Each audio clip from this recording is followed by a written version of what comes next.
Welcome to my YouTube channel, Cartoon TV. कामचोर बहू। कांता बहन की दो बहुएं थी, बड़ी कल्पना और छोटी प्रिया। कल्पना का जैसा नाम वैसा ही काम।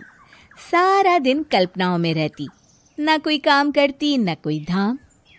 अरे कल्पना बहू, जरा अच्छी सी चटनी पीस दे, आज कुछ मजेदार खाने का मन है। पेट में जलन हो जाएगी माँ जी बुढ़ापे में, और वैसे भी मेरा काम करने का वक्त शाम का है, अब प्रिया को ही बोल दो। इतना कहकर कल्पना वहां से चली जाती है। कांता कल्पना के ऐसे रवैये से काफी परेशान रहती हैं। मैं बना देती हूँ माँ चटनी, ऐसा बोलकर प्रिया माँ को चटनी बनाकर प्लेट में खाने को देती है कि तभी वहां कल्पना आ जाती है। अरे वाह चटनी, जरा चक्कर तो देखूं, बड़े दिन हो गए। अरे नहीं बहू, तू तो रहने ही दे चटनी खाना, पेट में जलन हो जाएगी।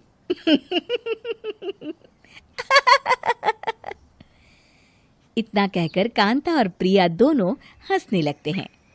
कल्पना सारा दिन या तो मोबाइल में YouTube देखती या फिर सोती रहती। उसका कमरा भी बिखरा और गंदा रहता। एक दिन कल्पना का पति अशोक उससे कहता है, अरे कल्पना, जानवर भी उस जगह को साफ कर लेता है जहां वो बैठता है, तुम तो इंसान हो, कैसे इतने गंदे कमरे में रह लेती हो? देखो सारा सामान यहाँ वहां बिखरा पड़ा है। ज्यादा अपनी माँ का बोल ना बोलो। हाँ, कमरा तुम्हारा भी तो है, गंदा लग रहा है तो साफ कर लो। पता नहीं तुम्हारे साथ मैं कैसे जिंदगी बिताऊंगा। इतना कहकर अशोक वहां से चला जाता है। कल्पना बस खाना खाने कमरे से बाहर आती और फिर से कमरे में चली जाती। इससे कांता बहन काफी परेशान रहती। एक दिन प्रिया कांता से कहती है, माँ, मैं सारा दिन काम करके थक जाती हूँ, आप कल्पना दीदी से कहिए ना कि सुबह और शाम का काम बांट ले, मैं तो अब सिर्फ एक वक्त का ही काम करूंगी। हाँ। अरे तू वो भी ना करना, एक बहू तो कामचोर थी ही, दूसरी भी आ गई काम ना करने के बहाने लेकर। तभी वहां प्रिया का पति रमेश आ जाता है। माँ मैं देख बड़ा सा ताला लगा होता है। अरे रसोई में ताला? ओ, मैं तो भूल ही गई थी। माँ ने आज से सुबह का खाना मुझे बनाने को कहा था। हे भगवान, इतने लोगों का खाना बनाना क्या आसान है? तभी घर के सारे सदस्य बाहर से वापस आते हैं। वाह माँ जी, मजा आ गया छोले भटूरे खाकर। मेरे मुंह में तो अभी भी स्वाद आ रहा है। अरे कल्पना, तेरे भरोसे रहते तो हम तो भूखे ही रह जाते।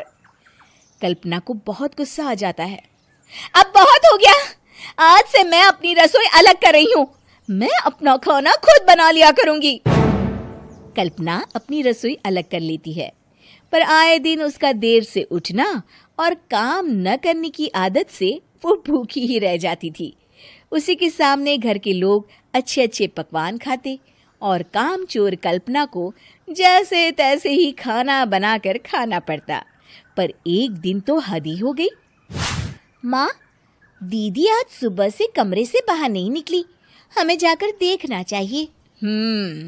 सो रही होगी कामचोर कहीं की, पर तुम कहती हो तो चलो देख लेते हैं उसे। कल्पना कमरे में पेट पकड़कर बैठी होती है। हाय मेरा दर्द, पेट दर्द के मारे मर रही हूं मैं।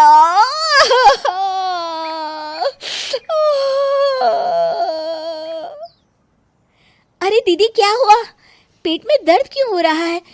डॉक्टर को दिखाया आपने? माँ। कल्पना खड़ी होती है और माँ जी के पास आती है। मुझे माफ कर दीजिए, अब से मैं सारे काम में मदद करूंगी, कभी आलस और काम चोरी नहीं करूंगी। हाँ हाँ वो तो ठीक है, लेकिन अचानक क्या हो गया जो तू काम करने को तैयार हो गई? कामचोर कल्पना। माँ, लगातार बासी और उल्टा पुल्टा खाना खाने के कारण मेरे पेट में इन्फेक्शन हो गया है। काम न करना पड़े इसलिए मैं 2 दिन का खाना एक दिन ही बना लेती थी। बासी और खराब खाना खाने के कारण लेने के देने पड़ गए। पेट में दर्द हो रहा है। चलो अच्छा हुआ, देर आए दुरुस्त आए। Hey buddy, thanks for watching Cartoon TV.